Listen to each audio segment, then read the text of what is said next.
అంటున్నారు, మా బాబాయ్ గారు తాతయ్య గారు ఆ బీరకాయ పీసులో ఇటు అటు బెలిగితే మా మాంగారు అవుతాడని చెప్తాడు. ఎన్ని గొప్పలు నీకు! ఇలాంటివన్నీ నేను అడుగుతున్నాను, చిన్న చిన్న విషయాలు అనుకోకండి. దేవుడు చూస్తాడు ఇవన్నీ. లేని దాన్ని ఉన్నట్టుగా బిల్డప్ ఇచ్చుకునే ఆ వైఖరి చూస్తాడు. ఉన్న తమ్మును తాము తగ్గించుకునే ఆ వైఖరి కూడా దేవుడు చూస్తాడు. అన్నీ ఉన్నాయి. బెన్యామీను గోత్రం ఉంది, చక్కటి స్థితి ఉంది, ఆస్తి ఉంది, అన్నీ ఉన్నా అన్నాడట. నాకెందుకు సార్ అలాంటి పదవులు? నాతో మాట్లాడతారు, నాకేం అర్థం అవట్లేదు. నాకు వద్దు సార్ అలాంటివి, నాకు అస్సలు ఇంట్రెస్ట్ లేదన్నమాట. ఈ రోజు నుంచి ఒక రోజు నేను కోరుకుంటున్నాను, ఏదో ఫైల్ పట్టుకుని దేనికి వెళ్ళాను నేను ఛానల్ క్రితం.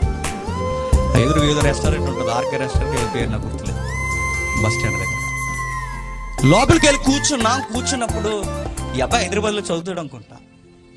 వాళ్ళ నాన్న లింగి కట్టుకున్నాడండి.